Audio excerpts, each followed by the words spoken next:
Howdy, all you delicious people. I'm here today to review Squid Game Season 2. So, firstly, I think we have to point out the elephant that is in the room with this being Season 2 of Squid Game. For how this first season was just a huge, massive juggernaut of a thing, the second season didn't need to be better, it just needed to exist. And even so, it didn't even need to go on and be 9 episodes, it had to be 7. I think that is going to be a lot of people going on and be like, wait a minute, like, there's only 7 episodes in this season? Like, I don't think that's going to be enough story. Oh, yeah, story? Not much of a care in this season. Not really much of a care. We'll have 400 contestants and whatever, plus being put into this Squid Game. Pretty much barely any of them are really barely any of them are really going to have a backstory, because it doesn't matter, I guess. All they needed to do is just have hundreds of these people just die needlessly without a backstory or whatever, because that's this show now. And you can go on and you can argue with me, like, wait a minute. We had the pregnant girl, she had a backstory. Yeah, a sliver. And how can you really tell that that's what that really was? Until you're like, oh yeah, that's pregnant girl, and she's in the squid. Yeah. That was not put together well. Yeah, we do get that one group that just kind of circles together and they tell you why they're all here, but really that's not a real investment. That to me is not really a backstory. Bull hockey on all of that. And yeah, at certain points of the show, there are certain people that they go in depth about their debts and why they're there, but that is not a backstory to me. That really is not a backstory. Speaking of already story problems, there within this season are to have like holes in the story where you're just like, wait a minute, you know what? 456 could have gone on and taken his bed of money and could have thrown it at all of the homeless in this entire state, town, plot of land, whatever, and could have fed those people and funded those people and may have gone on and even been able to further even wipe out the entire debt of his patch of land and could have ruined Squid Game forever, but that's not what he goes on and decides to do. Because I guess then we would not have much of a Squid Game season 2 now, would we? On top of that, another hole in this story, we obviously have same character who goes on and tells us in one of the episodes, it's like, well, hey, like, I don't want anybody to die. But then he turns around and says, like, well, but I'm going to have this plan. That to me was such like a dumb thing that I'm like, you are such a hypocrite. And you just make me laugh and have this sound so dumb because you're contradicting yourself. But anyways, like, I'm trying to avoid getting into real spoilers of the show. But anyways, so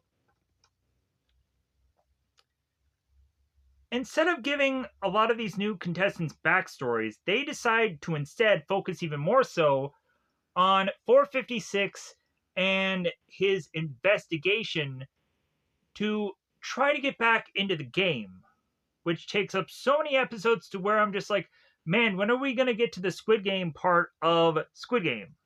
Because I'm waiting for the games. I want to see people die. I want to see a lot more of that. And then if anything, we see a lot less of that. We don't see the actual Squid Game part of Squid Game, and that frustrated me. This show got a lot more boring in the second season. they spend way too much time on boring crap like having us see numbers and votes being tallied and eventually having that part of the show becoming even more important to the show. And I'm like, why? And then there are some interesting things about this second season where we're going on and seeing the people who are returning from the first season like reflect on the newer people in this show, as well as also now having the veteran person go on and try to tell the newbies how to survive in these games. And I thought that that was kind of an interesting way to go on and put this second season together.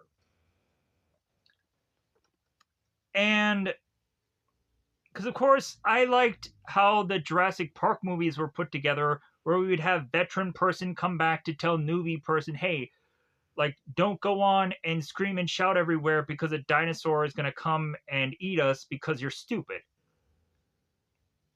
That is eventually kind of what happens in Squid Game Season 2. But, like, we have 456's veteran skill going only so far because rationally, like, the games do change from the first season to now the second season where we get a couple of games and they're not all the same as, again, first season, with the exclusion of the two first games, uh, or the first game from season one being the same uh, first game in season two, but everything else is then changed. So for those of you that are thinking that the games are going to be copied and pasted from season one to season, it's not going to happen that way. So like the show won't be that boring. But again, with there not being boring, there still is technically boring. There really is. So some people may go on and find that they just kind of want to watch this season regardless because it's only 7 episodes, and then they can write this season off the however they want to write it off. But so, anyways, pushing forward, things that I would have to go on and compare this season to. I felt that this season was much more of a prison show than I feel that the first season ever was. I was just waiting for somebody to just drop the soap in a shower scene to complete the whole prison theme going on here, as well as also the whole investigation cop thing going on in the very beginning of the show, which again was just people just running around to just do a thing. And now comparisons to movies and shows that you may or may not have seen, so eventually you'll go on and check out those other contents, or maybe other reviews that I've done in the time of which that I've lived my life on this channel. Comparisons that I have to make with season 2, like if you've seen the 2 movies Battle Royale, and then seen the 2 seasons of the show, very much copy and paste from them.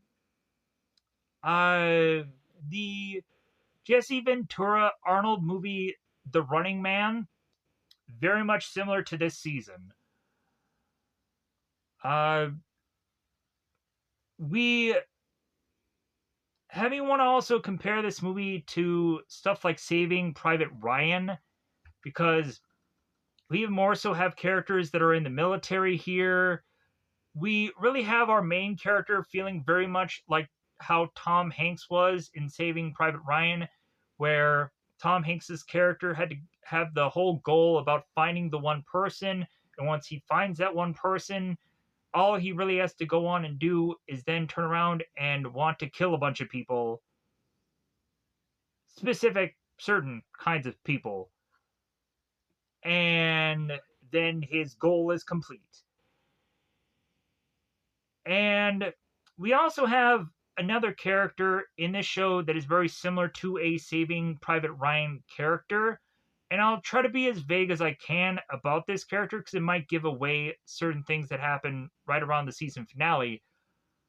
I'll say that this person gets scared by the end of the show and he's holding a bunch of something. I'll just say that.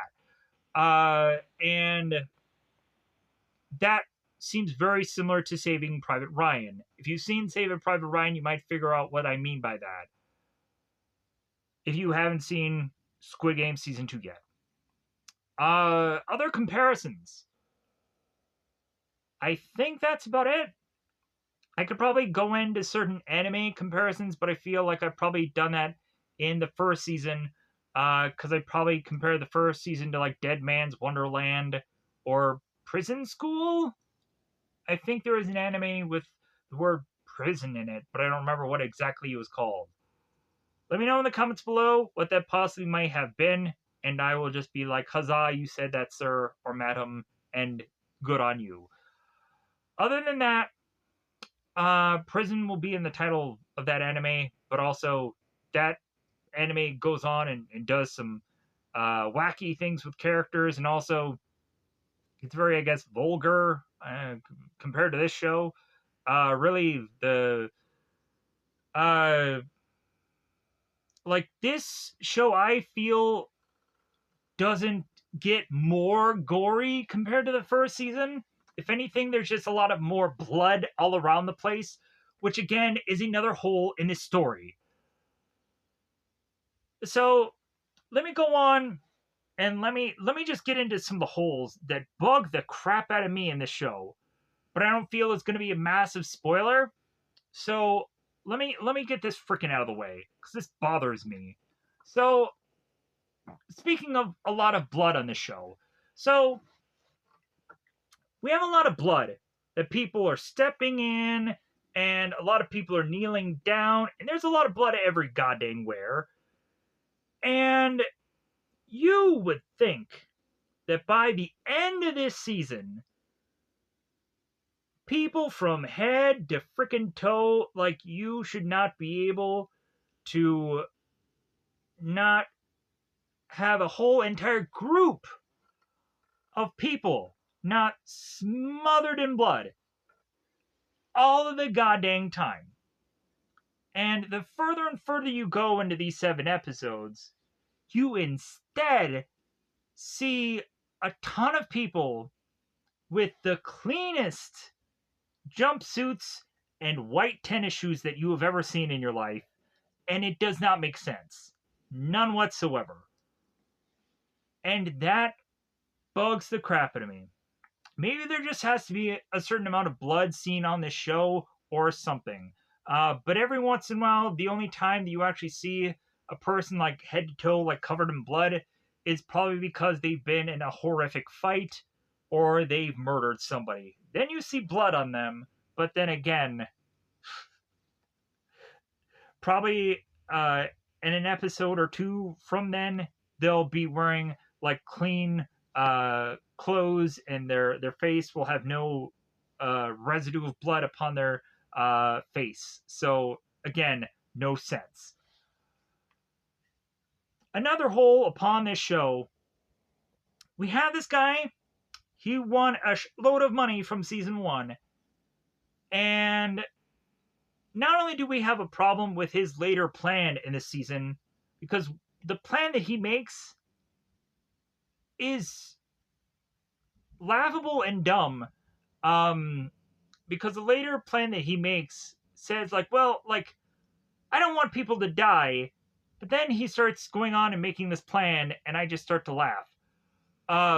But even before that, when we even get started in this season, I'm like, dude, this guy just has a huge bed of money, and instead of going on and taking every single person who is to ever be homeless in their life or to be in debt, this man has all the money in the world to pay off every single person's debt, as well as to make every single homeless person be unhomeless. But he decides instead that he's not going to do any of that. He's not going to do any of that. he's going to just go on and do this whole investigation thing, while the Squid Games could just be going on when he's completely unaware of it, because 2 years have passed. And I just have a massive goddamn problem with that. I just do. It makes no sense. It's laughable. But so, there's, I think, some things that I think don't hugely affect the story, and I don't feel are huge spoilers, but still. They're funny, stupid things that just make me laugh in this show. And let me know in the comments below other things that are also to have just made you question, like, wait a minute, like I was thinking the whole time that this guy was sus, and surefire enough, he was. Because there's not a lot of surprises or shocking like things that are kind of going on within this show. And then also, there are little slivers of things that they end up copying from the first season that they redo in the second season.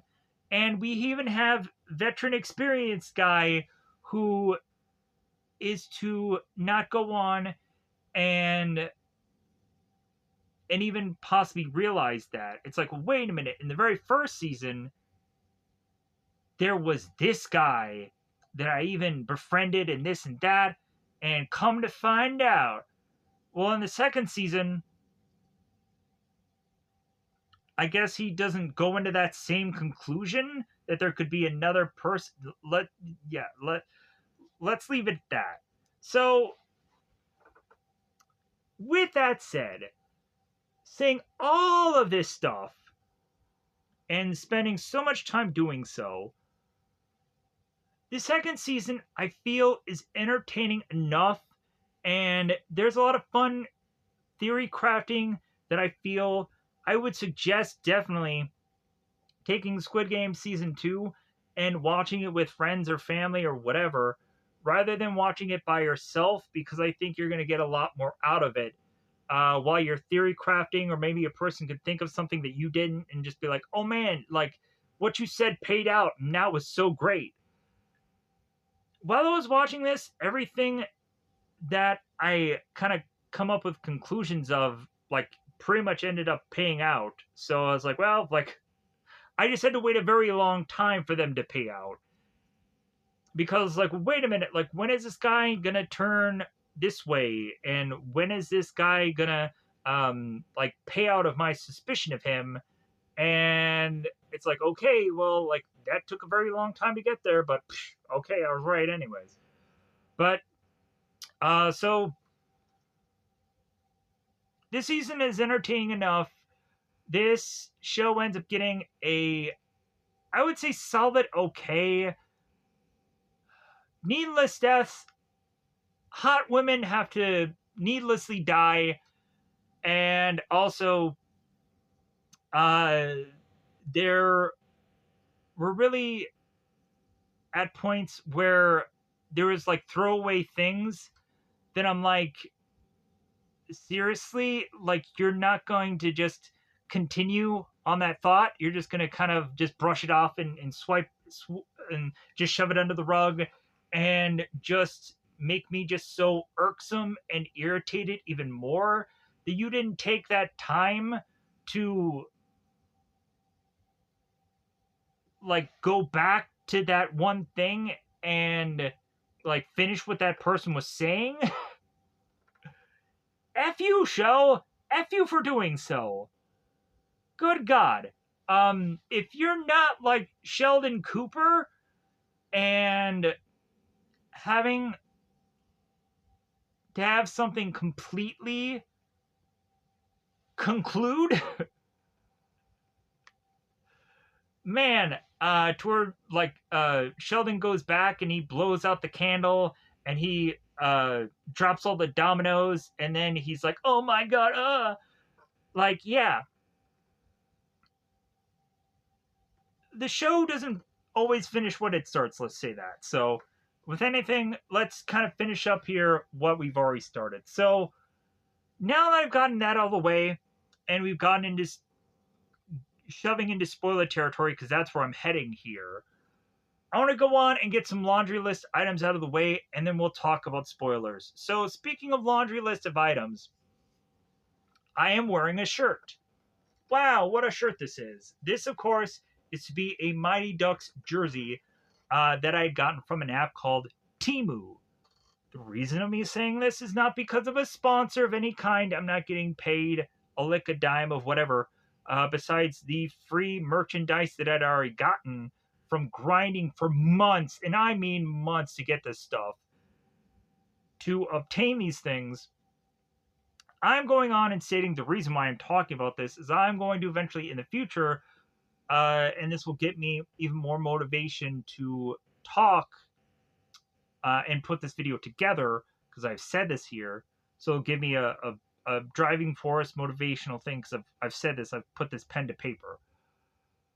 I'm going to put together a future video of a possible Timu haul, and it might be a combination of Christmas items also because I gotten some stuff with Christmas that I just want to show off and flex because I'm a douche. But these are fun items. These are like movie memorabilia items that eventually I will hopefully also tie into certain thumbnails, either in stuff that I've done either in the past or future stuff. I don't know. Because I don't know exactly how I'm going to easily tie all of these things in to all of the thumbnails that I'm going to either have or have had. If you had gone on and seen like Jeepers Creepers reviews, Amazing Spider-Man reviews, you will have seen probably some of this clothing that I will eventually hopefully show off here, but it's not all clothing. Some of it is just like sunglasses or certain just stuff that I just got through that app. And should be just kind of an interesting, fun video because I am to want to also try to experiment or explore doing other kinds of videos than just movie or shows reviews. And I think that'll help me want to go on and do even more videos than what I was doing uh, in the past because I have gotten really much a person where I've kind of really uh,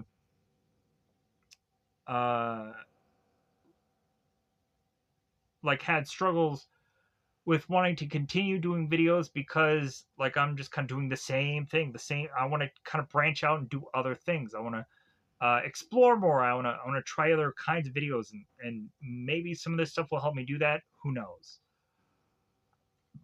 Other than that, I also want to state the reason for my absence upon this channel had really just been because certain movies have been delayed being put onto apps when I was like, well, like this movie obviously released on this day. Why isn't it on this app? And that all of a sudden just started to become like this snowballing thing. And also, there were certain other things I was experimenting on and trying, and that took up way too much of my goddamn time. As well as also just kind of some personal holiday things, all of this, like, there was a cluster F of things that really, plus also anxiety and depression and whatever, that all kind of just smashed all together. That was to really just give me a lot of hesitation about coming back onto the channel. But thankfully, I was able to finally just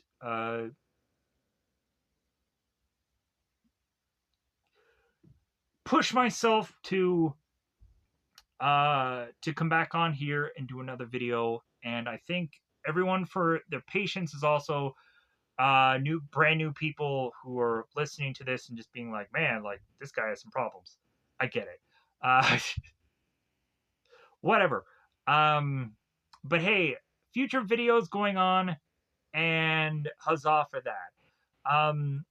There's also a temptation for me to want to go on and talk about a video game that is far too freaking old, but I may go on and give kind of a strategy guide for it, which makes no sense because this game is so old.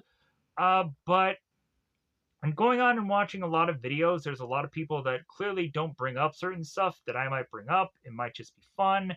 Whatever, I don't know. Like, it's just something different for the channel that will probably make me happier to do it. So that's my goal. That's my existence. That's what I'm hoping to do in the future.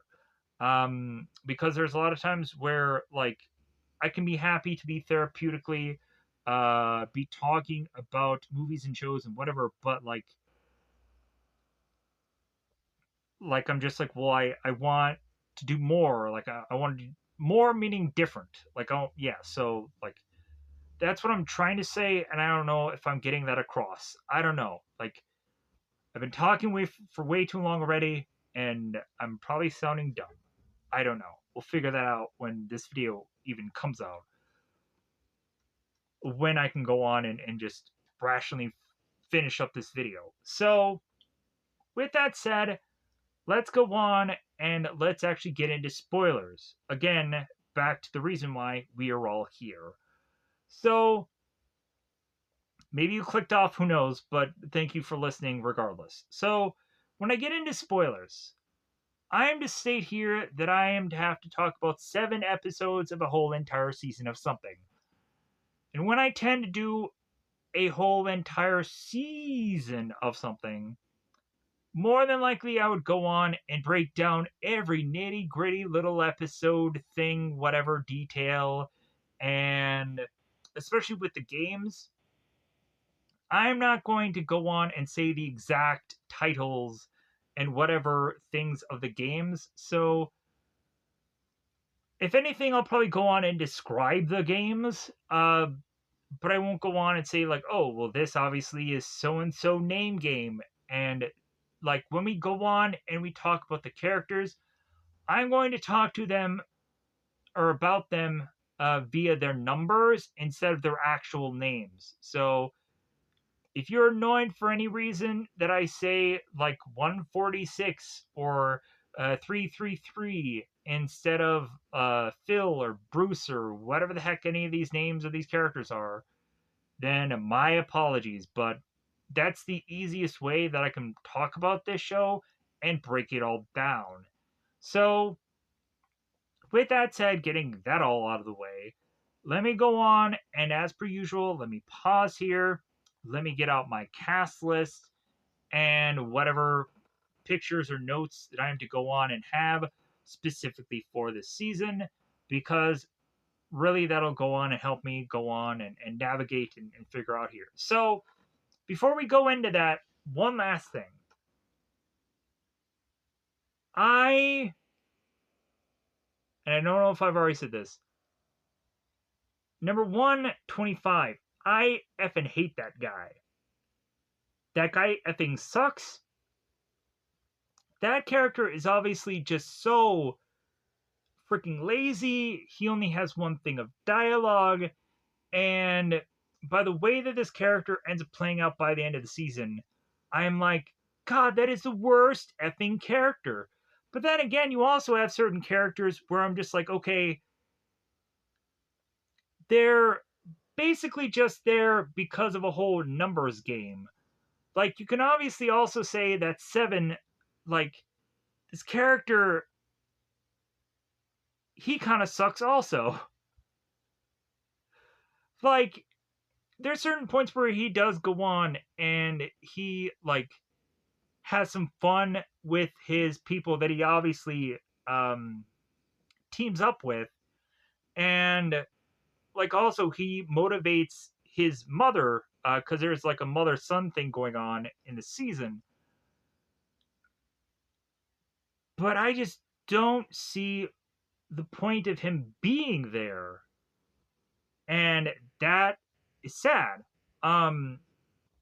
Because he kind of goes through the emotional spectrum of all this stuff that he has to kind of go through the season, and like it makes you love both the son and mother just kind of thing of this story, and it's kind of interesting how they both kind of come into this one place and have to do this game.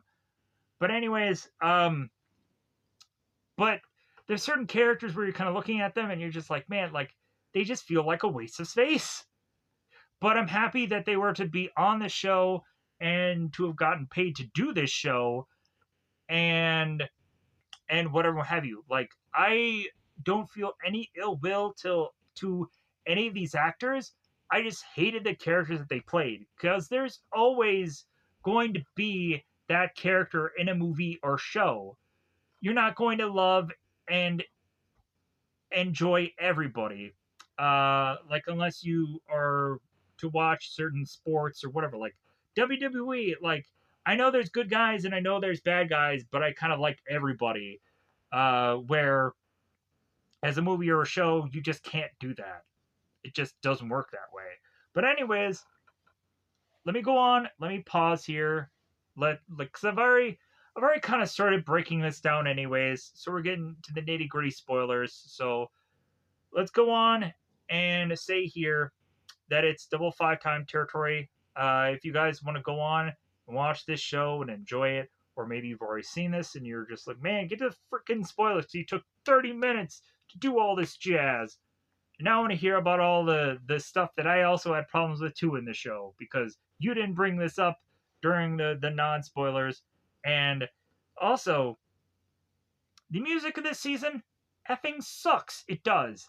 Like, we have some opera music going in the beginning, which I guess I can be forcibly fine with, even though it's very generic.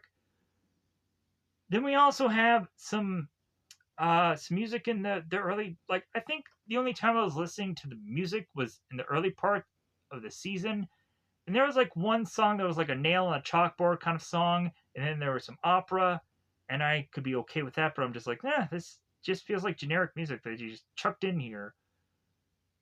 And just the music, whenever you hear the music, just awful. It's bad.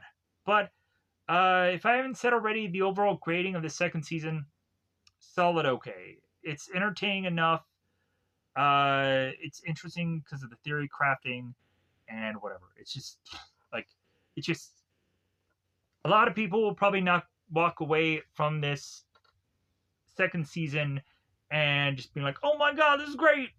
No, they won't. Or for whatever reason, this just second season just figure out a way to appeal to you just specifically without anybody ever going on and completely taking their clothes off in the show. Because there's never a time where you're just seeing somebody in the buff. That's sad because there are some good looking folks in the show, but we're just not seeing any of them without clothes, sadly enough. So, or without them forcibly being dubbed over because we're English speaking people for whatever goofy reason. So let's get into spoilers. I'm gonna pause this. I'll whip out my cast list or whatever things that I probably have to go on and need to transfer from my tablet to this phone because I probably completely forgot doing that while I was to be going into this review because I'm sure I didn't. So let me take the time to do those things and realize what a horrible mistake that was that I didn't bother to have done that ahead of time. So let's pause here. Let's talk about this show. All right. So we have season 2, and man, you're gonna hate me. Uh, yeah, I changed clothes. In between the cuts. There's a couple seasons that, or a couple seasons. Um, there's a couple things that I had to that I had to adjust anyways, and I had to wait for things to upload upon my phone. So rationally, I was just like, well, I'm going to change clothes, like this jersey and like sweating and whatever. So, but this also just made me just kind of think of clothes. And here's a just fun Christmas story that people may have hated me for doing this or whatever, but also people might have thought that this is also smart. So I ended up going, and during Christmas, I ended up getting this gift, which was a costume because, of course, Halloween costumes, of course, after Halloween end up becoming very cheap. So, with the exclusion of certain costumes that it seems year round are the same price regardless. But anyways, uh, let's get to the story. So eventually I go on and I get this costume, and I come to find out that it's the wrong color. Because, of course, this certain costume has certain varieties of certain colors, let's just say. Because it's, of course, from a certain show that you may have remembered from the 90s. And I ended up getting the wrong color that I wanted. So what I did was I just went on and wore the costume anyways, and just got a bunch of pictures with me wearing the wrong color costume, because I figured, well, like, I'm going to double down on this mistake and still make something out of it, but then eventually turn around and return it to get the actual right thing that I wanted, but still like benefit from having two different things. So a lot of people would be like, "Oh my God, you put on a costume that you weren't going to own and then return it, and how dare you?" And what? Like, no, like that was Amazon's mistake, as well as also like most of the time when there is to be a return of any kind of clothing, most companies go on and destroy that costume anyways, or destroy that thing anyway. So like, because now with like there being like clothing, it's yeah. So or also you could just have returns that just never worn by a person. So, yeah. So really, if anything, like I was kind of a in some ways using their mistake to benefit me, and not gonna lie, it was great. It was great. But anyways, let's go on and let's move on here. And plus also, while recording this, it's getting very late in the day, so I'm getting dumber by the minute. So with this second season, hence me probably going into all these rattling offs and ramblings and whatever, instead of like kind of getting to the point here. My apologies. Or even sounding even somewhat coherent in some parts of this review. My apologies.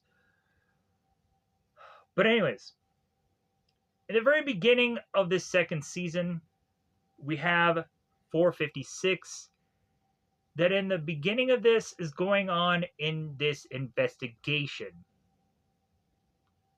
And he does not really want to go on and blow the fortune of which that he is to have obtained, because he says that it's blood money, and the money should go on and be given to some of his past dead uh,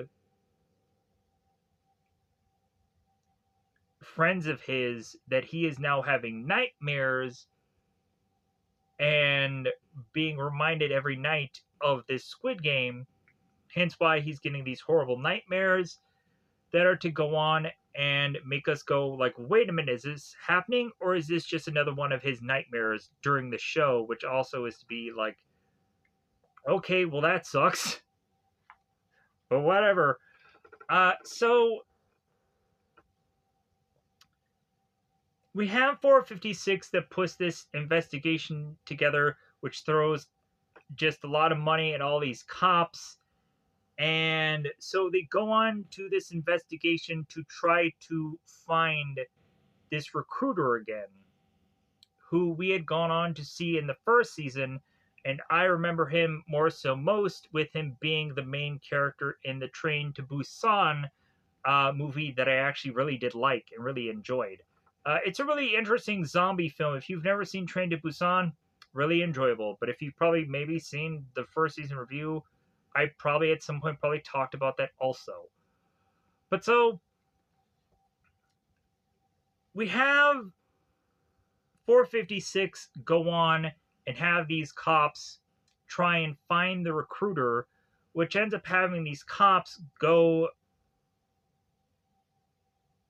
and be searching all over the town, and they go and they find this recruiter, and of course we have to realize that a huge also chunk of time has passed from the end of season 1 to now this season 2. 2 years have passed, and they don't really go on and help us understand that easily, but we have 456 whose hair has changed, and then one of the cops goes on and says, yeah, 2 years has passed. And it's like, okay, all right, well, like, good job trying to help us understand that in story. But then also, who knows, there might have been some Korean text somewhere that could have explained that or something, but we just didn't read it. Who knows? Anyways, the two cops go on, find this recruiter, to find that the recruiter seems to be very combatively skilled, and goes on and takes these two guys out to force them into this Russian roulette game, which we have a young detective and an older detective, and guess who ends up losing this rock, paper, scissors Russian roulette game? If you've seen the season, of course you'll know. Of course it has to be the older guy, because the older guy is looking at the younger guy. It's like, oh no, I clearly can't go on and win this because I'm the older guy. And he's probably like a cop that is just a day away from retirement, because that has to be every freaking cop story. Because that's every cop thing that you've ever seen in your life. Ever. Uh, but also, it seems that this cop, the older cop, is to go on and be, it seems, very closely connected to this younger cop, and like they're almost close to being like family. So that goes on and has the younger cop being like, oh man, I want revenge on the recruiter and all these people because of the other detective dying, and so he's seeking revenge. So we also, a little bit of thing that I forgot to mention, uh besides the whole like recruiter thing and the trying to get to him, we also have the recruiter. When the cops follow him, he ends up going and getting a ton of lottery scratchers and a ton of bread. And so I found that rather interesting, to have them kind of showcase this whole like, well, what will people take? Will people take the scratcher, or will people take the bread, so they can go on and they can eat, or will they try their luck on the scratcher and not be able to eat anything? So the people that go on and get the scratcher, none of them win. But then we turn around and have like one guy, maybe out of the whole group, he grabs the bread and he eats. And so after that, the recruiter takes all the bread and throws it on the ground and just smashes into it. And the homeless guy's like, well, how? Like, dude, you ruined the bread. Like, how could you do that? And the recruiter's like, dude, you chose, and you chose poorly. You could have easily have had a meal, but no, you chose a lot. And I'm like, wow. Like, the way that they go on and do that in the early part of the show, I thought was actually really good. Some people may have had like there's certain reservations about that whole scene, but if you think about it, like you're kind of looking at that, and also the contestants that do the Squid Game in the exact same manner, and that I thought was just very interesting. So, like, we find the contestants who in the very first round realize that they're is a possibility of death going to happen to them. And we still have so many people that are just looking at the fact that they could get even more money the longer that they survive in this game. And they can choose to either stay in the game or leave. And a lot of them go on and they choose to stay, to put their life on the line even further to maybe get money or maybe end up in a weird present coffin that looked very just weird to me. Because I didn't remember that part in the first season because it just looked weird. But so, in the early parts of this episode, we have the whole manhunt to the recruiter, and so we, of course, have 456 catch the recruiter, and then they have their own game of Russian roulette, and all of this is to be to the fact of like, well, hey, if 456 wins this roulette game, he'll go on and he'll be able to get entry into the Squid Games again, because that's all he wants. Because his goal is to go after the head cheese, not the low hanging fruit. He wants to go after all the guys that put this thing together so he can either stop them from putting this game together ever again or killing them all off.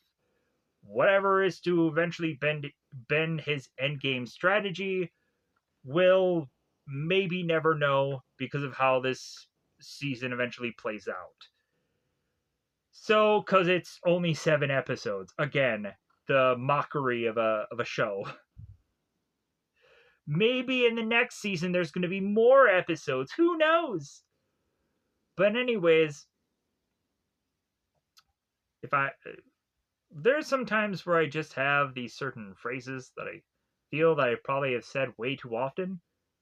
And anyways is probably one of them. As I've just said it again now. So I just need transitional words. It happens. So, but let's push on here. And let's just not point out the obvious if I haven't done that a million times already in this review. So,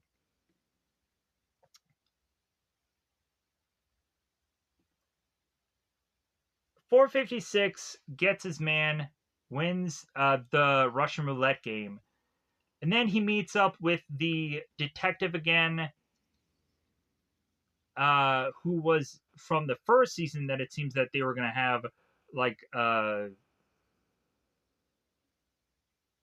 eventually, like, this crossing paths again, just like, well, hey, like, you said that you didn't want to, like, help me out in the first season, but now, like, you're definitely going to do this now. And then also the brand new cop who doesn't really know much about this whole Squid Game thing that has to be informed and in the know and a better understanding of what all is going on here. So we come to find out that not only is 456 just a guy who just has a huge bed of money, but then all of a sudden he has this huge arsenal, and I mean arsenal. Like he's freaking Rambo of all of these guns. Not only that, like he owns like 10 different rooms that all have these big, huge, massive walls being smashed through them. Because this guy wants a weird, goofy gun range within his hotel to fire off all these AK-47s. It's freaking weird. Like, can't this guy just go on and buy, like, a whole gun store? And then he could turn around and make profit off of said gun store. Wow, like, what an interesting way to just have this guy make money off of something like, yeah, that could have just popped in my brain there. But anyways, so Because it seems like he has to figure out a way to just buy these guns bizarrely off the black market, but then again, it took him 2 years to find the recruiter. Moving on. So, we also, if not to have gotten a lick of much of any real backstory from any of these contestants besides the one girl who is pregnant and she goes to the abortion clinic, and that's the only real backstory. Besides, when we get to the Squid Games, I know that certain characters do go on and they talk about themselves. Believe me, it happens. I know. Unless I forget about something, which you can obviously bring up in the comments because I really just desperately need comments, anyways. So, because there's like sometimes where I'll get in certain reviews, certain people just kind of talking about stuff, and I'm just like, why would I need to bring up that crucial detail? Or why would I need to go on and talk about myself for who knows how many minutes? Uh, or why would I need to just blatantly say what I'm saying right now? Who knows? Again, tired.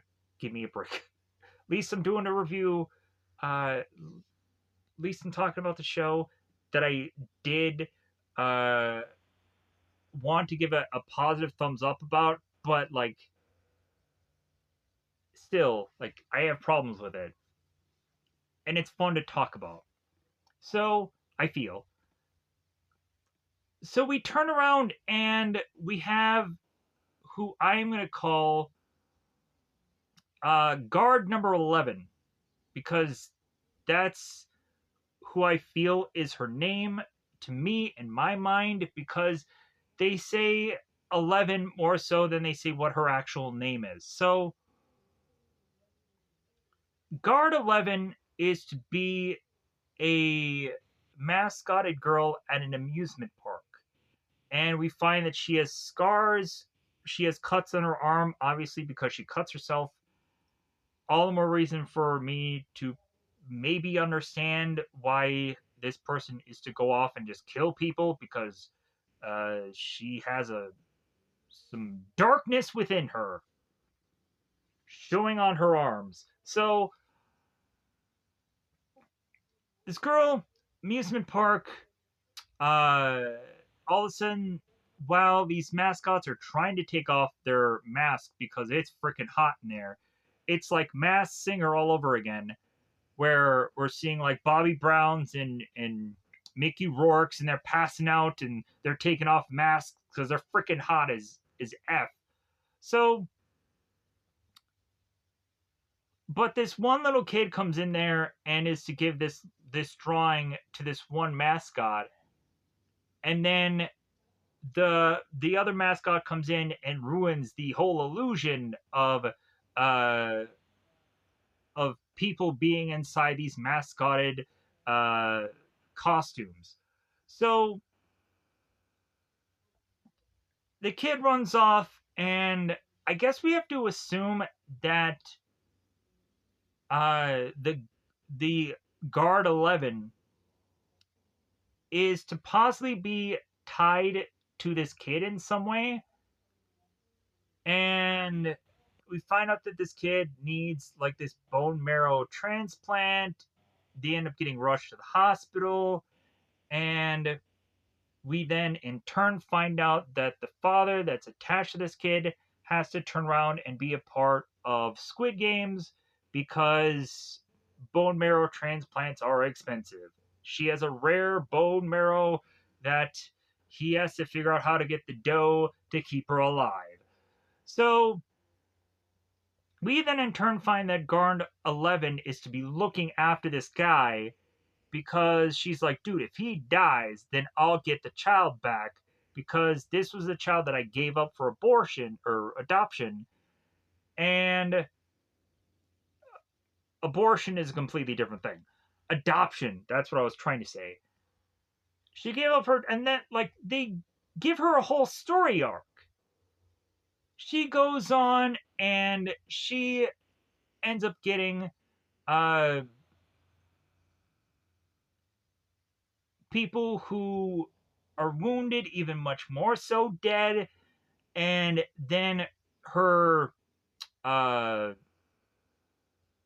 her boss guard dude, whoever his name is, I don't know, uh the guy who's wearing all black instead of the pink and black. He's like, we have to have like a dissension in the ranks here of the colors of who gets what kind of ranking here, so we know who is the boss and who is the this and who is the that.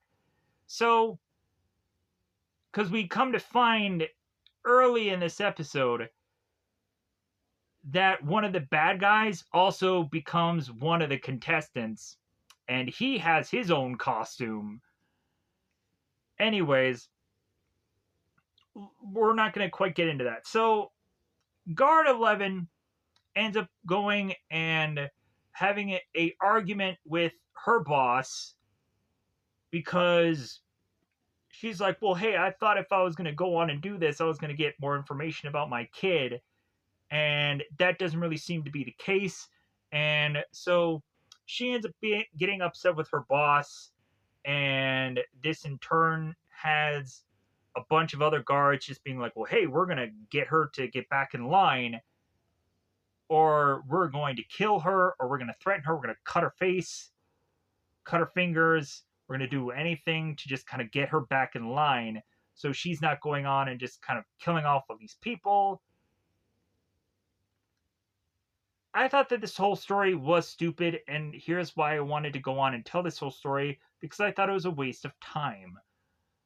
So let's get back to the real nitty gritty of this. So, what was I talking about other than the guard who is number 11? That there is to be one of the bad guys who is one of the contestants. So,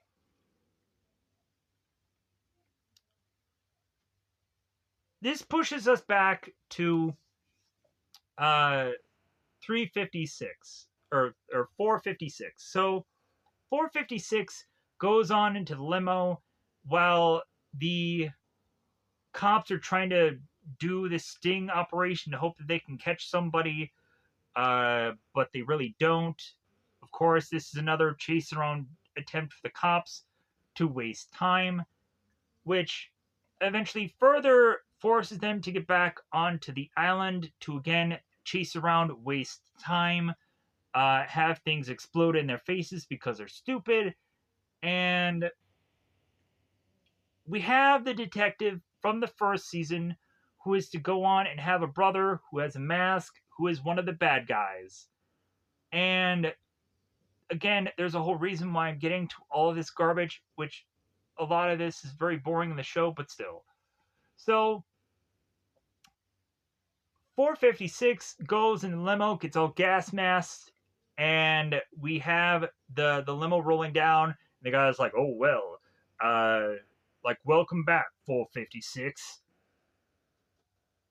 And so then we go into the Squid Games, and so we have 456, who's all just kind of looking at all the other new contestants and seeing their eyes glaze over as the piggy bank comes down and the money comes down, and he's looking at them just like, dude, like,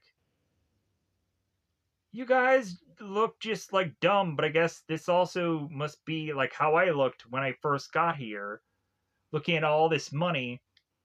Because to him, like, money means nothing to him now. Like, all he has is, in his eyes, is just revenge. So, like, him looking at the money is something completely different. He is just looking at the money because, like, it's obviously just like, what are you guys looking at? And it's like, oh, the money? Psh, yeah, whatever. Like, you guys are dumb. Why are you guys looking at that money? And it's kind of interesting to kind of see his perspective while all these newbies are kind of doing what they're doing.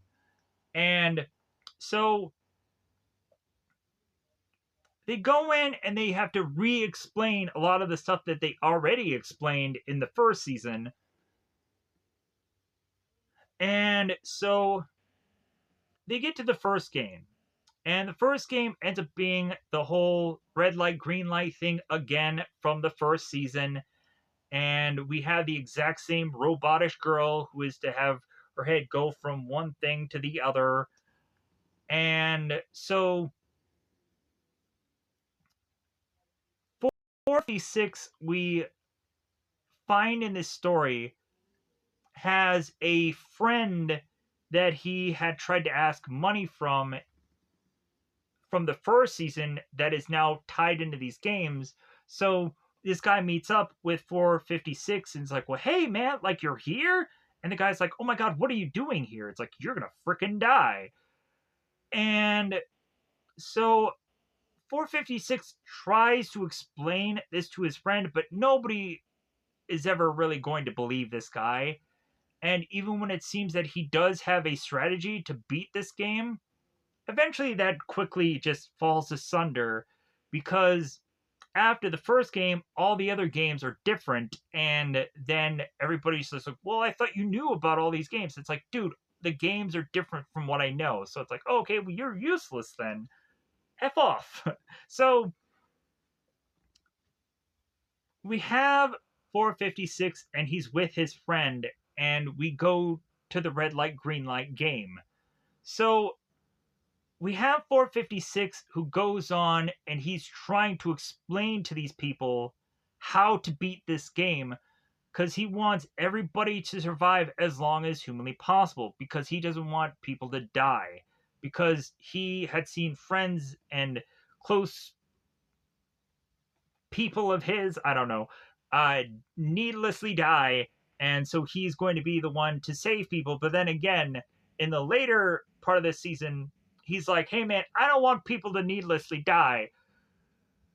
But when I'm putting this plan together, there's going to be probably a lot of folks that in the middle of the night are going to get stabbed and killed and whatever. And we have to have them get stabbed and killed so we can kind of just fall in with them so we can trick the guards to get guns. Again, that is the stupidest thing in this whole entire season. That one little thing of dialogue. But anyways, 456 goes in the red light, green light. And so he's doing vampire the whole time. He's doing this. He's doing this the whole time. I'm like, oh my God, yeah. Like, that covers up him being able to, like, have the thing see that his lips are moving. And so, yeah, but the thing that I think I remembered from, like, the first season, like, I thought that the thing got really good at, like, seeing people, like, moving anything. Like, I think from the first season, like, I think somebody, like, blinked their eyes and the thing noticed that and killed that person. But again, um, maybe that's just me. But we have 456, and before before people really just start to die here, he starts to explain, okay, like, if you have a tall person, get the tallest person in front and the shortest person be in the back. And like, he's starting to, like, how Russell Crowe was in the first Gladiator movie, where he's like, okay, like, when all these things are to come out, like, we should kind of have our shields like this, and like, have you guys been in the military? Like, yes, all right, well, like, do this and do that. So like, 456 becomes like Russell Crowe from the Gladiator film. So he's telling these guys, okay, tallest guys in front, short guys in back, and like, if we kind of do what we're doing, like, we have to get to this thing by the time runs out or we're going to die.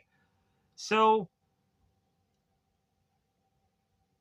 of course, again, we have people that don't go on and don't believe this guy, or people make little small mistakes, and that leads to a lot of people dying. And when all of a sudden people are starting to die, that scatters people, scares people. A lot of people are just peeing their pants in the show. It's, of course, to be a sight to behold with every time we are to see a Squid Game thing. Because a lot of people always have to die in this red light, green light thing, because it just makes for interesting content and something to just kind of wet our whistles in the early parts of the show. So we also have goofy characters that go on and they're okay with people dying, or they're also drug addicts, or they also just have weird, goofy names like Thanos. Thanos, this rapper, purple haired guy, this goofy character that I really did think that he brought fun to the show. Like, regardless of him being the bad guy for most of the show, I still liked him. Even though I didn't like that his name was Thanos. I thought that was stupid. We also have to throw in the Infinity Stones reference to this guy. Oh my god. Like, it was so stupid. Uh, but, like, I guess we really have to just go on and have certain references of stuff. I guess they were just going on and realizing that throwing Thanos in here was just a fun thing, but also, like, looking at it, like, we have guys like Hulk Hogan who had to go on and he had to, like, buy the rights for the Hulk name from Marvel. And then eventually, at some point, he did finally get his own name bought for himself, Hulk Hogan. And so, yeah, so. But yeah, let's have Thanos being used in a Squid Games show. So Thanos goes on, and he's not only a druggie, he's turning around and he's like pushing people so they fall over, so a lot of people die. I was like, dude, he just pushed people. But then also he's hitting on this one girl because every time that he like is hitting on these girls and they either die or he just moves on to the next one and the next one to see if they're going to give him the time of day, and they don't. And he ends up just kind of stuck with this one guy who's also a drug addict. And he's like, well, I guess I have to be friends with this guy because any of the other people that I try to be friends with, I have to goofily, like, figure out a way to, like, smooch onto them, which is 125. And 125 just ends up being a part of his gang, but does nothing. Does nothing. And then eventually he turns on him just to be with the girl who says it's like, well, like, I just partnered up with Thanos because I thought it was like a strategic move. But, like, if anything, like, I trust you, 125, and that's not going to burn me. And the end of this story, I think this is 380 that I'm talking about. The girl is 380. And it ends up burning her in the end. She thought that she could trust this guy just for him to not help her towards the end of the season, and she ends up dying. And watching that death, I'm like, 125, you are the biggest piece of crap that I have ever seen in this show. You are the worst goddamn player I've ever seen in the show. But then I would also have to go back and rewatch season 1 because I'm sure there are either annoying characters or characters I really hated probably in season 1 that I'm forgetting about. There is also, like, the fortune teller girl. The girl that I'm just going and saying is fortune teller girl because, God, this girl tries to throw a wrench into the games she goes on, and she, like, says how grateful everybody should be because she exists and she can help them. And I'm like, God, I can't wait for this character to die, even though, again, I want everybody to just be employed and doing their jobs and whatever. But I'm like, God dang, this girl is so annoying. If anything, like, if you watch the movie The Mist, there's like this one girl who gets very religious and is talking about inebriations and whatever's. And, like, that character, like, it's so satisfying towards the later half of that movie when that character ends up getting killed, to where I was just like, man, why can't that happen with Fortune Teller Girl? that is going on and like pointing out how like 456 is like, oh, like man, like 456, man, do you have so much luck that you survived all this long? And we also kind of get that from a lot of people that like 456 just like, man, you really do have a lot of luck on you that you've lasted this long. And then also you have a lot of people just kind of poking at 456. It's like, dude, you want all of that goddamn money. Why aren't you on a tropical island having your feet rubbed by beautiful women? Like, what are you doing here? And the guy's just like, well, it wasn't about money. Like, it was just me getting uh, after these after these people who put this game together. And then people just have to buy that story. Like, again, like this guy could have bought Rambo and had Rambo just find all these people and murder all of them. But he didn't find Rambo. He just found just a bunch of rent-a-cops and uh, and went on a mission that was obviously like geared to him losing, because also the villain side, we're gonna figure out his strategy also, because there's a ringer in this whole situation, which we find out after this first game of red light green light plays out. So 456 goes on to try to save as much people as he can. A lot of people die. One person ends up getting shot, but not dead. So 456 and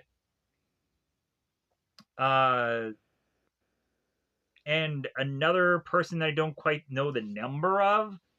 I want to say 120, but I'm probably wrong about that. Uh, no, it was 120. Wow, I was lucky on that guess. So 120 and 456 grab this one guy, and they risk their lives, and they almost run out of time to get this guy. They drag him over the finish line. Dude gets freaking popped and shot in the head, and they're like, yeah, yeah. And I'm like, no! They almost died for him. And then the payout is like, okay, well, he dies anyways. I'm like, fuck. Like, they wasted. They could have died so early in the show. Man, would that have been interesting if they did die? Because that would have wiped 456 off the map so quickly in the show. It would have been cool, but they didn't go that route because, of course, I'm sure 456 just has to win at life forever. So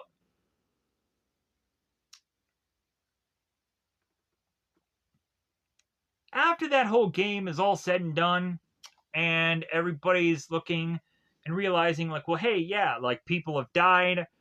There's going to be money that goes into the giant piggy bank hovering over the sky. That here's another problem I have. God dang it, with the show.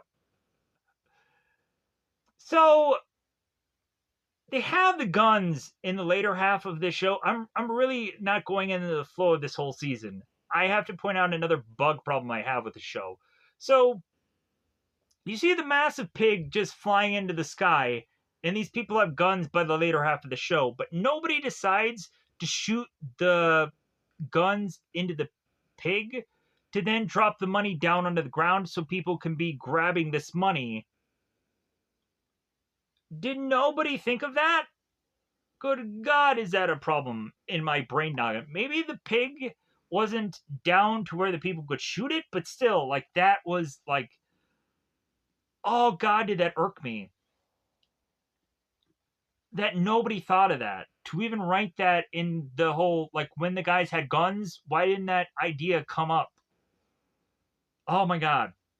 But so the pig drops the money. The guards come in and they go on and explain, okay, guys, well, hey, like, since you guys have now have to realize that your lives are at risk and you guys have consented to these games, you now have to go on and vote whether or not to stay here or not.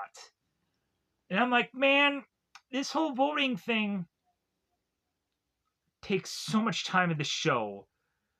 Oh my God, does it take so much time? And of course, the very first voting thing goes down to the very last effing guy. Because we have to have this whole montage of like, oh, okay, like, what is 7 going to choose? Uh what is 49 going to choose? What is 83 going to choose? We have to go through hundreds of people and show their faces for 10 seconds to make them go, oh, gee golly, should I just do X or should I do O? And then whenever somebody chooses X or O, the adjacent team just goes, yeah, you chose this thing that I also chose. Huzzah for you. And so then eventually we come to find the X's and O's, they all of a sudden become these gangs. That it's like, hey guys, the X's are creeping up on my O's. Oh my god, yeah, like we should do something about that. So stupid. And then they have a whole uh toilet bowl riot because of it. I say toilet bowl riot because there's a lot of crap that ends up happening in the bathroom. Besides dropping a deuce. So, after going on and doing this whole voting thing, it goes down to the last person. And there's a reason why I'm giving you the number 1 here. Because we have number 1 kind of just strolling in. And he's like, oh yeah, like, guess what I'm going to do? I'm going to throw a wrench into this whole thing because you only have 1 vote left. That is to say yay or nay. And I'm just going to be slapping O. And then this person turns around and it ends up being the brother of the detective, that the brother was going on and being silent about who shot him, because it ends up being that the person that shot him was his brother. And then that brother ends up being number 1. And so I'm like, oh my god, the number 1 guy of the previous season was the old man who was a part of the whole thing. And if you guys remember season 1, it's like, man, that guy the whole time knew everything about all the games, and he could go on and decide to rig it at any point in time. And in the second season, we'll come to find that number 1 can go on and decide, like, basically almost who lives and who dies. But also, like, his life is on the line. So, yeah, like, I'm sure number 1 at some points when he's, like, forced with other people really wants to live. So, like, there's only so much effing up that he can go on and do. Uh, because he also wants to live. So, and then number 1 goes to 456 and gives his whole sob story about, like, well, yeah, like, my wife is sick and my dog farted on me, and my life is in turmoil, and I lost my job, and like, all this boo-hooey story that he has. And I know that's not exactly word for word what he says, but, like, really, I could not have given a rip about anybody's backstory because none of it matters. None of it is a flashback. All of it just sounds all the boo-hooey same effing crap. We had the one guy who has to be the very last guy to win this whole thing, because there's this one guy, this one older gent, who is such, like, in debt, so much more so than anybody in this whole game. And he's the guy that is wanting to stay in the game the longest. And whenever there is to be a problem within the O's, like, he's like the leader guy that is kind of telling everybody else what to do, because uh like, he had, I guess, been in an industry where, like, he had made, like, big sums of money. So I guess that he had done that. He should be, like, the leader of the O's, unless, like, Thanos or some other guy isn't leading the O's in some point of this show. But anyways, 1 comes in. I'm going to throw a wrench in the O's. But then he turns around and he then is to try and be the guy who is to do everything that 456 is trying to do, and like he's trying to sway this jury the whole time. He ends up switching to red X's, and like this is not a guy who you would think would be pushing to get out of the game. But then also, I think it's all about numbers, and it's all about just like, well, man, like I can work just kind of both sides of everything, but also like there's certain times where whatever one does, like it's not going to be a huge factor anyways, because there's going to be so many other people that are going to go on and stay because they're like, well, hey, like one more game and like we can make X amount of money. And so yeah, so we had the mother daughter thing, and the mother ends up wanting to leave, and she's like begging to leave, but then the son is just like, no, no, no, no, like I want one more game because I didn't even tell my mom about uh the even more so debt that I accumulated, that like all we need is one more game, and then like we'll be clear of all that debt, and then we'll be fine.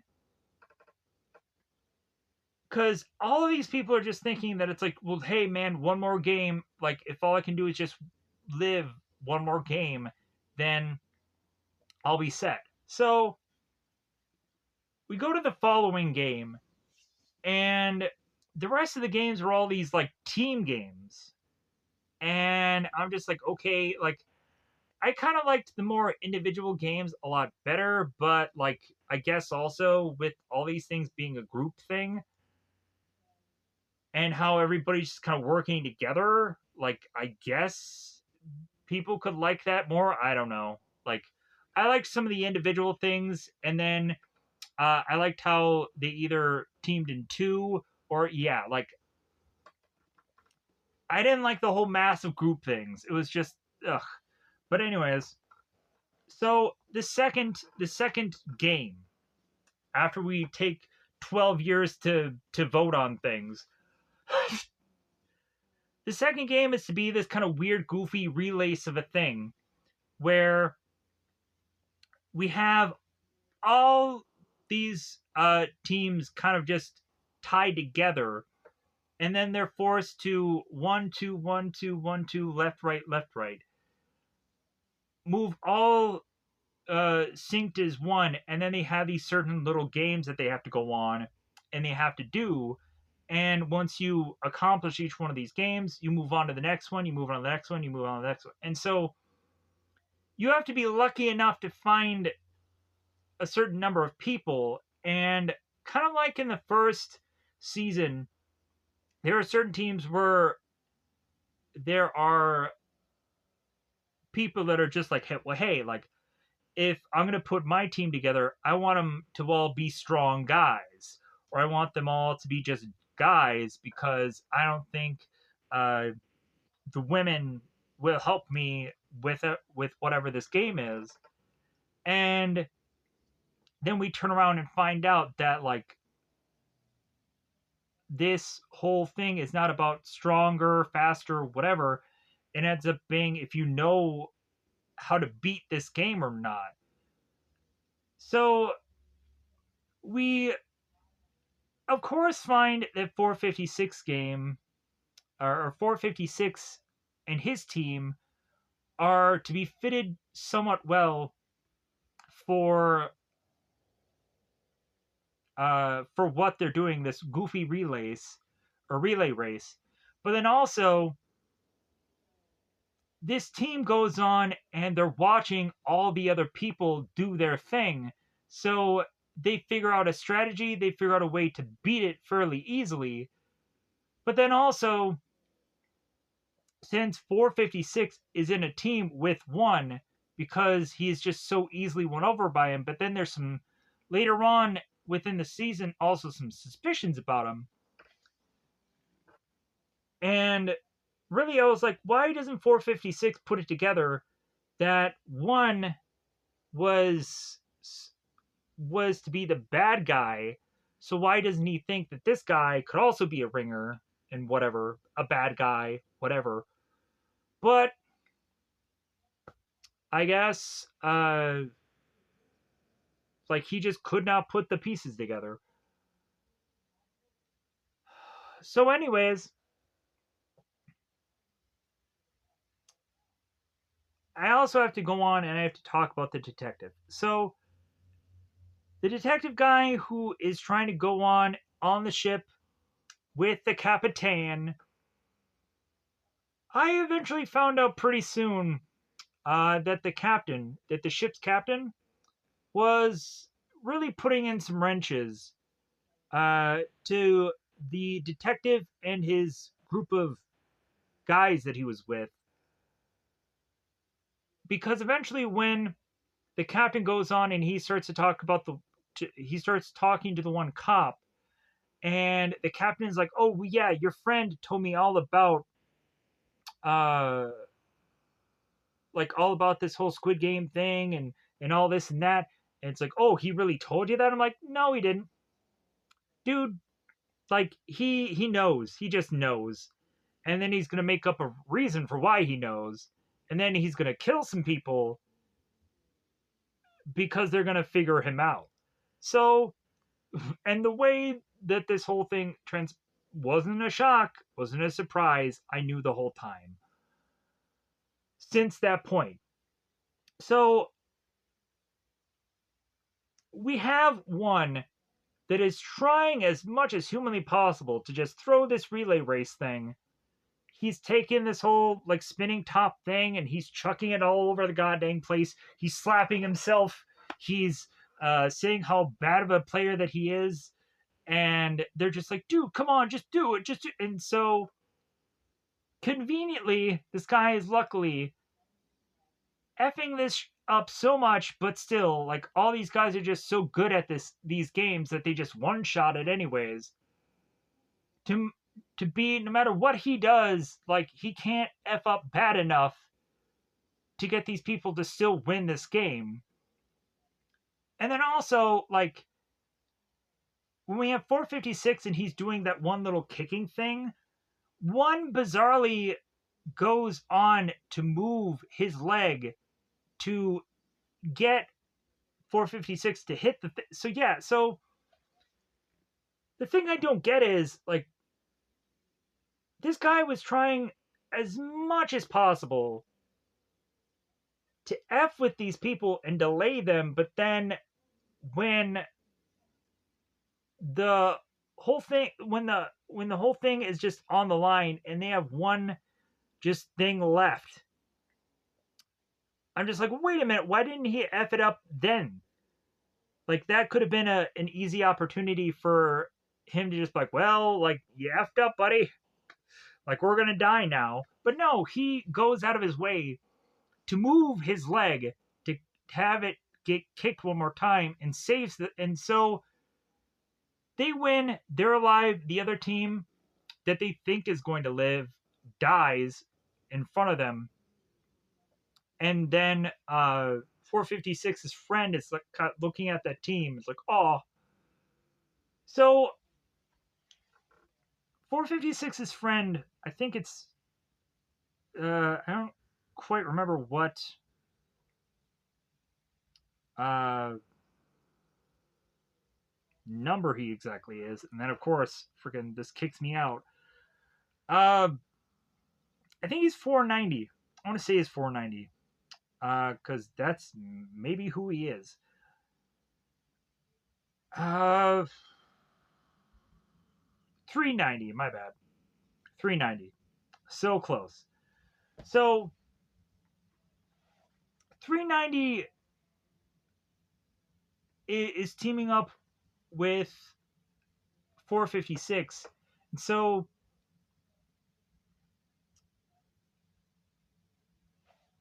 after the very first game, since 456 is now the veteran of all of this, we start to have people that start to gather around him and they're like, well, hey man, like we're gonna be friends with you because like regardless, you've been through this before. So 390 ends up getting like this little sidekick character And bizarrely, both of them have the exact same tattoo. Both of them like are weirdly now giving salutes and being the military when they don't really need to be the military. It's very weird. I guess they think to maybe use this point as like maybe comedy. I don't know. I don't know what that was. But the more and more that I just saw them salute and all this stuff, I'm just like, God, this is dumb. I guess it's their attempt at comedy. I don't know what it was. So we have these guys. They're doing the whole relay. They beat the relay. A lot of people die. There's blood all over the relay ground. Again, white tennis shoes. Obviously, you can see that there should be blood on these people's outfits, and they aren't. So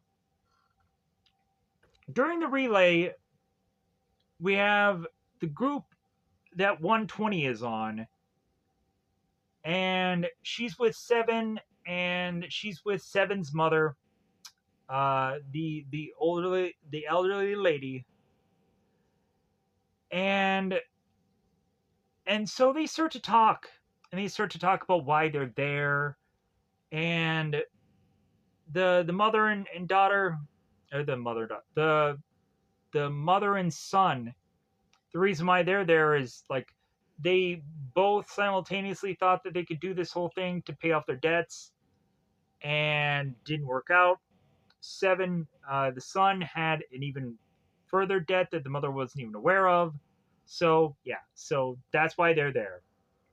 120, we find that the reason why she did the whole relay was so. No, wait, the reason why she had people uh, turn away from the thing that she was doing in the relay was because she has certain surgeries, let's just say, that she needs to do. And I'm like, wait, that doesn't come into anything later on in the show. But uh, also, we come to find that 120 just wanted to continue doing the games to collectively gather up enough money to go to a certain place that beautiful people are. Dude, you can find beautiful people freaking anywhere. But I don't know. So the whole reasoning for this girl, or this person, I guess, be PC or whatever. So the reason why 120 is there, they give the reason. I'm just like, okay, all right, like there could be some justification there. 120 teams up with this girl that like barely really talks, but like we find a connection between these two people. And eventually, once we get to the later games, we're very disheartened by what happens between those two people. Let's just say, spoilers, if you know what's coming. But so this group gets talking, and they start to gossip and whatever. We find that the elderly woman is to want to look after the pregnant girl, because like, well, hey, like I was a nurse once. I know about pregnancy. Like I gave birth to my son, this and that. So the elderly woman tries to take after the pregnant girl, and forces the guards to try to get to them to go to the bathroom because they don't want to poop all over the ground. Like I feel for 2 seasons now, there always has to be people that like sneak into the bathrooms late at night. So that's just another copy and paste thing that they did from season one and also season two. Because in season one, we had the girls that go into the bathroom to try to sneak into the ventilation shaft, and like they did that whole thing in that first season. So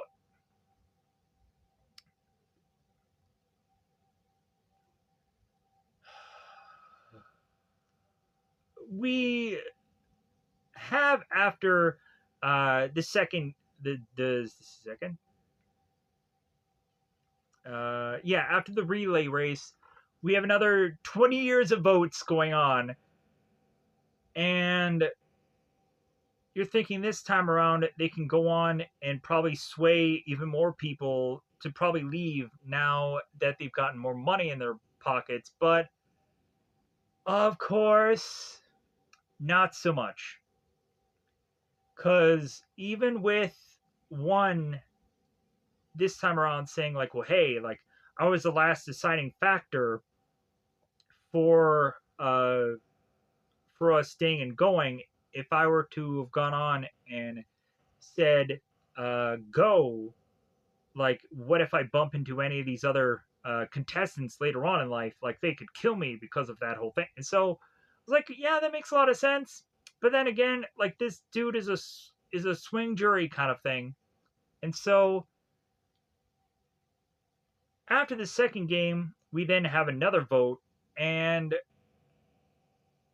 number one is like, dude, I'm definitely pressing X again, and I'm also gonna try and motivate everybody to try to beat X, which was weird, but I was like, no, like maybe he's trying to reverse psychology everybody, and maybe he's reverse psychologying people instead of having 456 actually convince people to leave.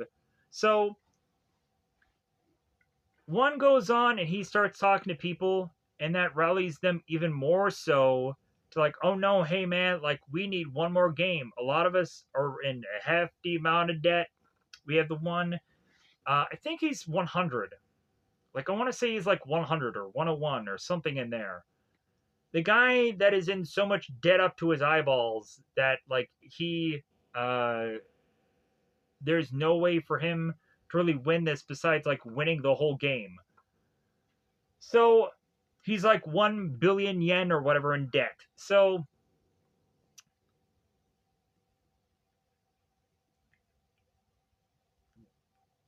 plus also it was kind of weird to see the conversion rate for uh whoever is to like win a certain amount of money, cuz like 1 million yen like I think comes down to like $6,000 American. So I'm like, man, that's not a lot of money. But I guess it might be a lot of money in Korea or what wherever this show is done. Because I don't want to say Korea and then it'd be filmed somewhere. I don't know. And plus, also yen is a currency in a lot of places. So, and then when I saw like a billion yen, I'm like, man, a billion yen is like $6 million American, and I was like, man, all right, like if they got a billion yen, that makes more sense. So, to get like all the way to the end, because like you can really set yourself up. But anyways, moving on. So there seems to be a lot more X's, but then again, there's way more O's, so they continue on. So, and then eventually, since there is this whole X's and O's thing consistently going on here, the further and further we start playing these games, dissension ends up going on in the ranks when uh, people are to start to choose certain people for the next game. So the next game is to be this kind of weird, interesting, like like you have this lazy Susan that is kind of consistently rotating, making people probably dizzy and whatever, in the middle of this circle. And then once it stops, you have to pick a certain number of people and grab them, run to this door, close this door before the time runs out or the doors lock automatically. So a certain random number of people with a certain group of people. Yeah, like this this game actually becomes really interesting really fast. Even though again, it's just a lot of people running around and then people mistakenly getting shot, and like this one makes it very story convenient for who lives and who dies, sadly. So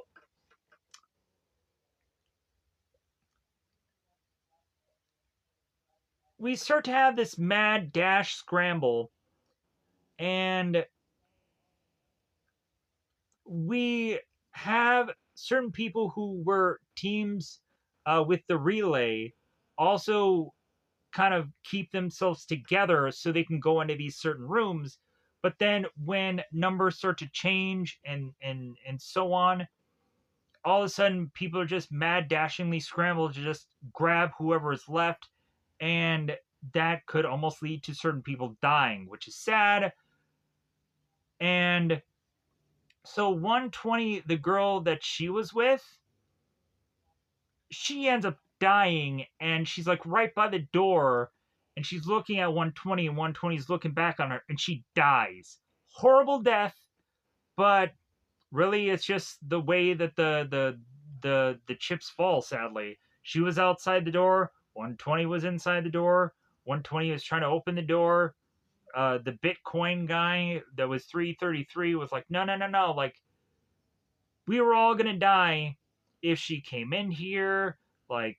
And so yeah, so he had to make the horrible decision that was also to try and be the best for the people inside the door. So the one thing that I didn't cover at all is the Bitcoin guy, which I'll cover now. So the Bitcoin guy, 333, he is to be freaking in the worst position ever, because Bitcoin guy is to have given a bunch of information to a bunch of people and they stupidly followed it. And that leads to 333 being in problems with the Thanos guy. And so the Thanos guy is like, well, hey, man, yeah, like, you are not only going to have to win this whole thing, because you're going to have to pay me back for all the money that I tied into your Bitcoin, but then also, like, you're going to have to pay him back because he followed it, and that guy, and that guy. So the further and further, I'm like, did any of these people have anything better to do to not have done this whole Bitcoin thing, pyramid scheme with 333?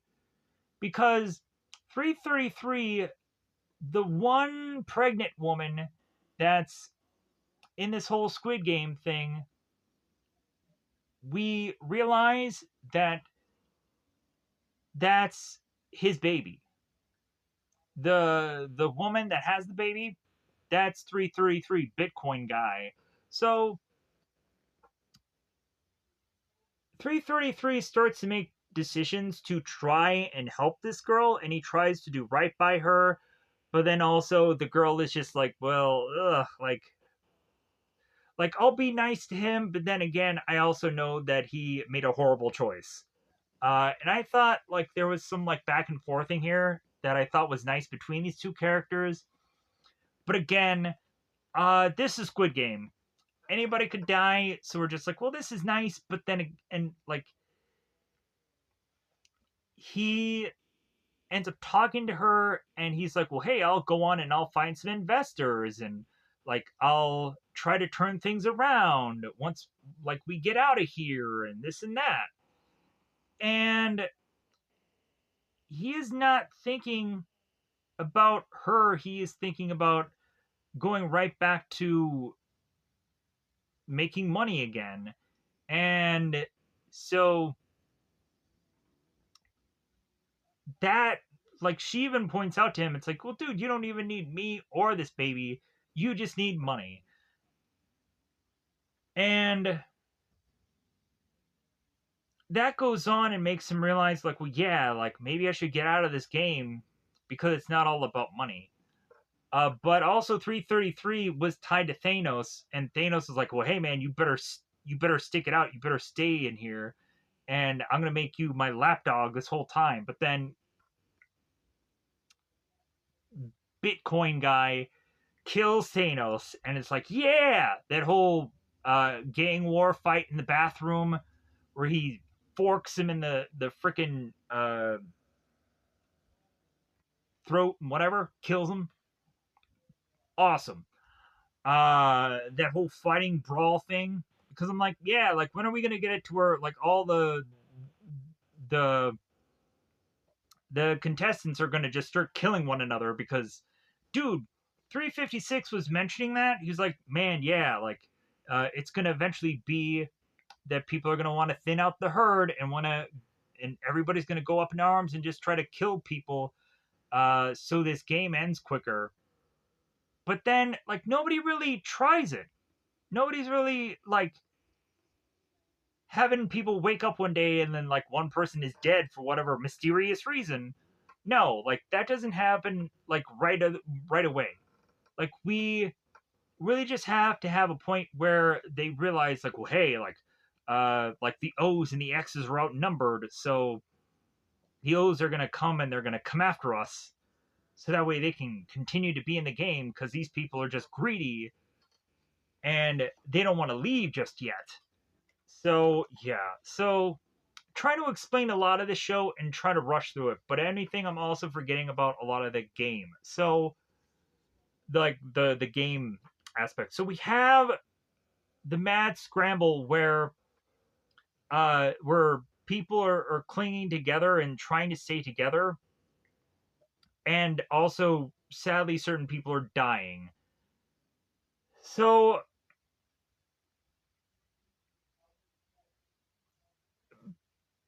we have the son that ends up getting grabbed from this group, and then the mother is like, "Oh my god, I'm gonna die!" But then, luckily, at the last minute, somebody scoops her up, luckily, and saves her. I was like, "Yeah, that's great."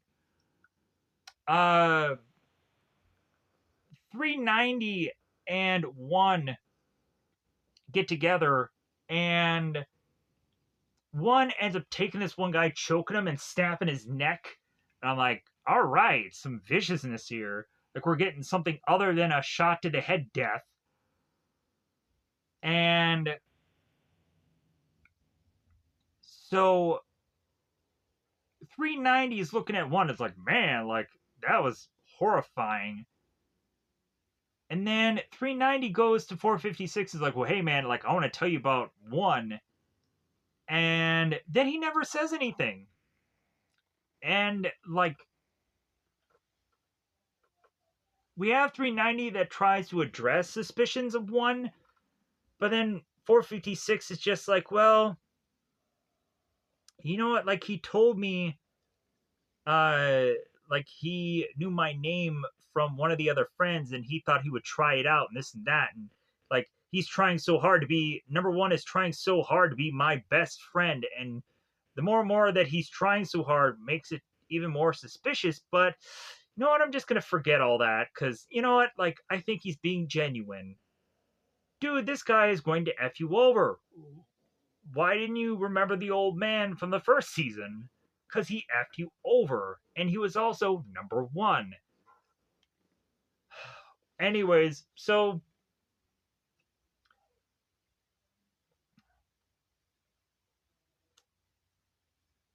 we have voting.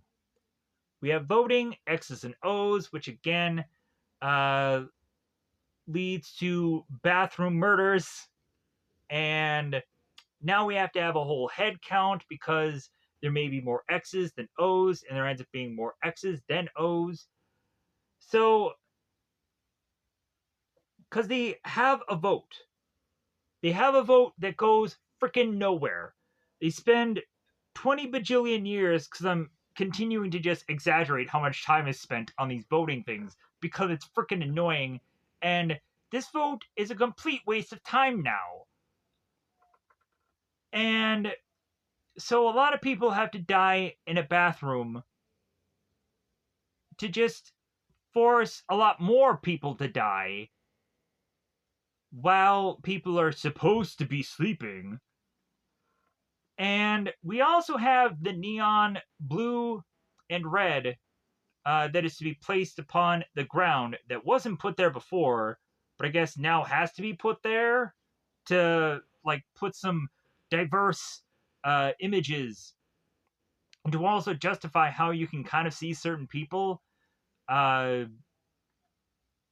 at night while people are getting killed. So now we have to go on and have 456 explain his plan, which again, stupid. Because 456 is just like, well, I don't want anybody to die, but you know what? There's going to be some people that need to die for our plan to work. So that to me was dumb. You would have thought 456 would have been like, you know what? I'm going to make this plan so freaking like hot as F that nobody dies, and then we turn around and we get to the guards, we take them down, and again, no one dies. We can just tie up the guards, and again, no one dies. But, anyways, because all 456 wants to do is get to the head cheese. Like, when 456 talks to the recruiter, he's like, dude, like, you're just a lackey. Like, I don't want to talk to you. Like, I want to talk to the big cheese. I want to talk to the guy's head in charge. Like, I want to get to them because I want them dead. And so 456, he comes up with this plan. Yeah, we're going to hide under the beds. They're not going to know that we're hiding under the beds. And so as they're hiding under the beds, doing nothing because they can't really, we're finding just a bunch of women all getting killed. And then we're seeing 380 and she's getting killed. And 125 is just like, he's in his bed. And I'm just like, God, 125, you are the freaking worst. 125 spends so much time with Thanos. Thanos is bizarrely licking this guy's boots for some goofy reason. He does nothing. And then 125 has 380, and 380 is like, well, I trust you. And yeah, where does that trust get her? Dead. Because 125 doesn't swoop in like Batman in the night and saves her. And it's like, well, yeah, like you trusted me, so I'm going to save your life right now. No, he doesn't do it. He freaking just throws the bottle on the ground, and 380 is just left with just dying because that's all she can freaking do. Because she's already been stabbed, and who, like, this dude could have swooped in and could have been like freaking Batman, could have saved this woman and just been like, hey, lady, like, we're gonna get married after this because I just saved your freaking life. Your trust was well deserved. So 125, fuck that guy. The first time I've ever to really like cursed and give the finger. I know I shouldn't have done all that, but that guy. And so again, that guy. That's how much I hate that guy. But so people die, the guards come in, and 456 and his group all are playing possum and playing dead. They get the guns out of the guards, and now 456 is coming up with this plan. It's like, well, hey guys, like we're gonna take on these people, and we're probably gonna die along the way. But hey, like this, we're trying to do. Like this is the best strategy. We're gonna get the heck out of here. Yada yada yada. So, and also like 456 is trying to like stop one of the guys that's on his side from killing the O's because the O's try to kill so many of the X's. That's like, hey man, that's not what we're here for. Like again, we're trying to avoid violence, but we want to kill all of these guards. Anyways, so again, mixed messages here from 456. So 456 trying to rally the troops. Nobody's really coming to his aid. 390 starts talking to him, and then like some military guys are like, "Well, hey, I have military experience. I'll come and I'll join your group." Wasted effort it'll be anyways, but I'll join your group. So 120 comes in, and 120 is like, "Yeah, like here's how you use the gun," and then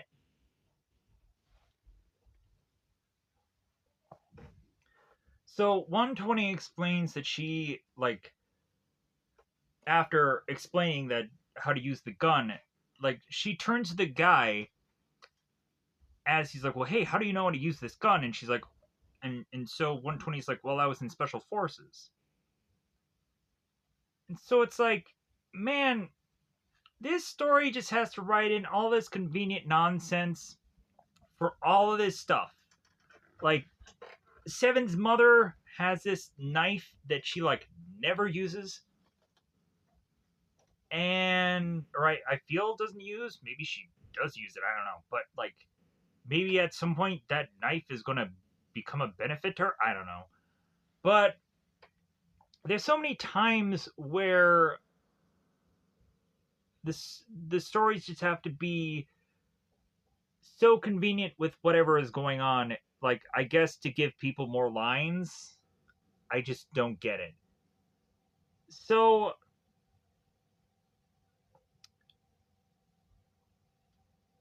we may have every single one of these contestants all have past military experience. Maybe all of them are Bruce Lee, Rambo, Terminators, who knows, all combined. And they shouldn't have died in this show because they're all robots that have no human hearts. I don't know. How much plot armor and how convenient can the story be to fit whatever thing that they're trying to tell here?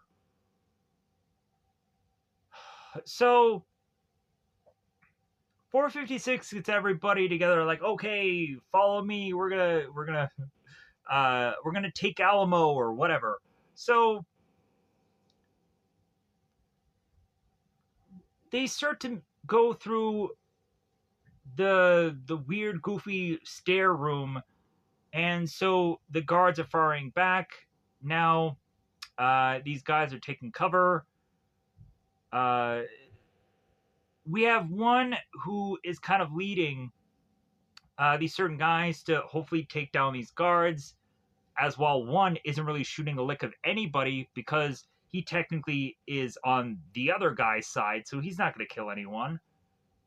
He maybe fires a shot or two or whatever, but then he also says that he's almost out of ammo, which makes no sense because he's barely fired a gun from a lick of what I saw. And so 390 and 456 go on their reconnaissance mission to get to a point of realizing that they can't get past further at a point because they have the high, like the bad guys have the high ground.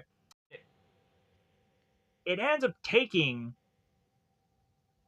them to now get somebody to get extra ammo from the other team, and also get number one and two other guys to come to where 456 is, to just try to get any real momentum here going. So the one guy who ended up being in that relay race with 456, and he was also a Marine, which he shot freaking horribly. So I'm just like, dude, was everything that he was saying, was it a lie? Was it a fabrication? Was he kicked out of the Marines? Who knows?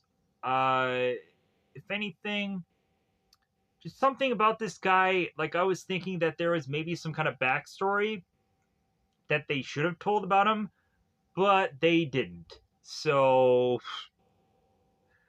that sucked. That was a waste. He doesn't die, but still, like I thought that there could have been some story to be told here. But so he goes back, tries to get all the ammo in the pockets of the guards because they figure out after the fact. It's like, oh, hey, yeah, there was more ammo in the pockets of the guards. Why didn't we think of that? So the one guy goes back for more ammo, and he gets scared, and he drops the ammo, and he cowers. And so 120 has to go back for that guy. And by the time that she goes back into that room, there's too many guards. She gets outnumbered. The old lady is telling her, hey, there's no way to die. There's no good way to die right here. Don't do it. Don't go after him. Don't shoot him. So 120 is basically effed. Who knows who's going to die because of all this crap happening. Also, as the guard was to, or as the guards were to be making their way to secure this fortress, whatever. Over the intercom, the intercom is stating that there's like a special game going on. So, like, was everything strategized to the teeth here? Like, do we realize that they were planning this the whole time? And like, there was no way that the bad guys weren't going to win this because they just thought this over, so on and so forth. Who knows? So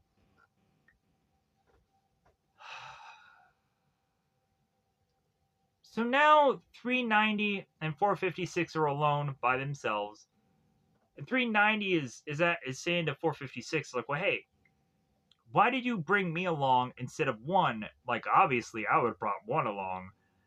And so 456 is just like, well, you know what, there's just something about that guy and something that you said earlier. Like, you know what, like, I don't know, there's something about it that I just feel like you were better suited to be brought along. And that reason, story convenience. So one comes with two men, two 456, just like, well, hey, like, I know that there's another way around that I can kind of clip these guys that are shooting at you. So, like, hey, let me try that.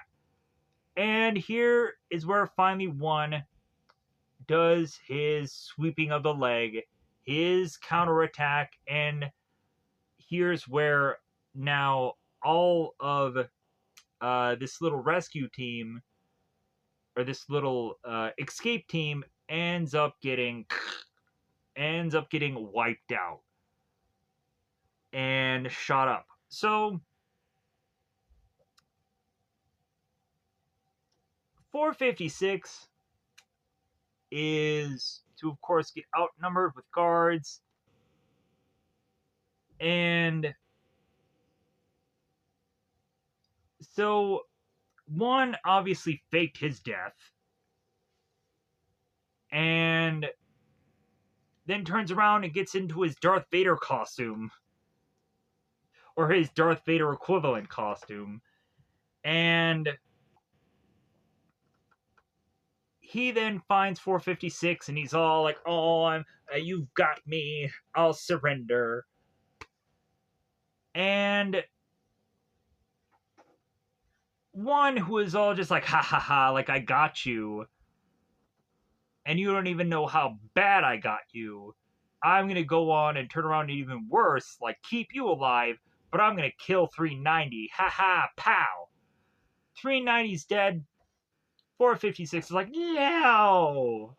And so you want to just hope that 456 is gonna lose his you are gonna think that this guy is gonna turn full on like I wanted to save everybody here, but I don't care who lives, who dies anymore. Like, they killed my friend, they freaking killed my other friend that I don't even know is my friend, is evil and whatever. Anyways, so I'm hoping a lot of story, a lot of interesting things happened in season 3, but God, like, this season just was not good enough for me to possibly even hazard to care about what is going to go on in season 3, uh, based off of season 2. So they have, by the very tail end of this show, this stupid end credit scene that makes no sense to me. And like it seems that they're going and starting another show. Like there's a whole another red light, green light thing going on somewhere, and I don't understand what that means. But then they end up saying that there's going to be a final season in 2025 somehow. I don't know what any of that means. But so I think I've gone on and I've covered and I've talked about this long enough. I feel like I've almost covered everything. I'm sure there's going to be a lot of loose ends. So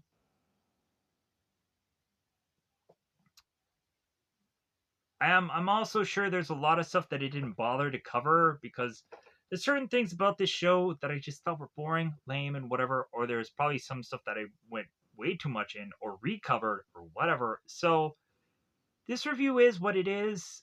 Um, I'm probably going to have forgotten 12 billion things and want to redo this whole review.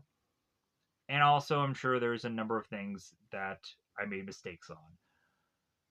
Regardless of that, this is a video. This is going out. I hope uh, enough people decide to watch it. But either way, thank you for going on and doing so. I'm gonna try to be better. I'm gonna be try. I'm gonna be. I will try to be better at this. But we'll try our best. So that said, I'm gonna try and get the heck out of here so I can go and get some sleep.